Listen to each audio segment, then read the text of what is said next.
ये जिस तरह अमेरिका और इसराइल का स्टाइल है ना कि आते ही चढ़ाई कर दो, स्टार्ट में ही इस तरह का एक ब्लिट्जक्रीग इसको कहते हैं, जो जर्मन्स करते थे कि इतनी चढ़ाई कर दो कि उसके बाद किसी को मौका ना मिले। तो पहले भी जब डे वन पे अली खुमैनी को शहीद किया, प्रेसिडेंशियल पैलेस पे अटैक्स किए पेजिशकिन को कत्ल करने के लिए, वो किस्मत से प्रेसिडेंट सर्वाइव कर गए। उसके अलावा जितनी उनकी साइट्स पे हिट किया, जो नेवल उनकी शिप जो है वो इंडिया से वापस आ रही थी एक्सरसाइजेस के बाद, उनको हिट किया। उसके बाद ये यही एक्सपेक्ट कर रहे थे कि जी वो जो ईरानी अवाम है वो तो सड़कों पे आई हुई है, जो इनके अपने दिमाग में बनाए हुए जो डिल्यूजन होते हैं, खुद ही पैसे दे के एनजीओज वगैरह को पैसे दे के इस किस्म के पहले प्रोटेस्ट करवाते हैं कि जी ये औरतों पे बड़ा जुल्म हो रहा है, विमेन राइट्स के खिलाफ है ईरानियन हुकूमत, जो कुछ है, रिलीजियस परसिक्यूशन है। तो जैसे ही हम इस किस्म की स्ट्राइक्स करेंगे तो सारे ईरानी बाहर निकल आएंगे। जब ऐसा हुआ नहीं, उन्होंने देखा कि यार ये तो इस किस्म का हुआ नहीं, और जितना स्ट्रांग ईरान की साइड से फिर रिस्पॉन्स किया है, उसके बाद ट्रंप हैरान था। उसके बाद ट्रंप ने इस किस्म के क्लेम्स किए कि उनकी नेवी पूरी तबाह हो चुकी है।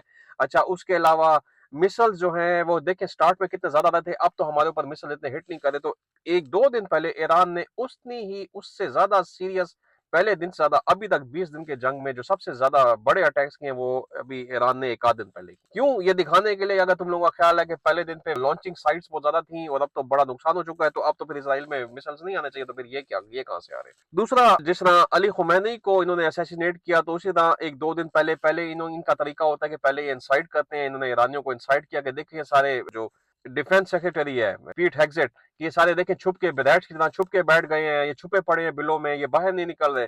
तो वो बेचारे बहादुर लोग हैं, वो सारे सड़कों पे आ गए, जितने उनके मिनिस्टर्स हैं, फिजिशियन प्रेसिडेंट जो है, उनके जितने मिनिस्टर्स वगैरह सेक्रेटरीज वगैरह हैं, सब बाहर निकले हुए हैं। जब उनके वो सारे बाहर आ गए, उसके बाद पोजीशन तो ये लोकेट कर लेते हैं कि यार एक बंदा जब बाहर आया तो उसको थोड़ा लोकेट करना आसान हो जाता है।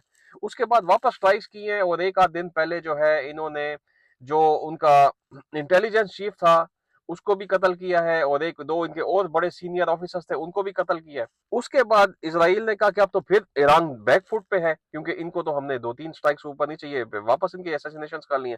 उसके बाद इन्होंने ईरान की गैस फैसिलिटीज को हिट किया, जो उनकी एक दुनिया की सबसे बड़ी गैस फैसिलिटीज में एक आती है, गैस फील्ड है, उसमें एक बहुत बड़ा इन्होंने धमाका किया, साउथ पार्स की वो एक फील्ड है।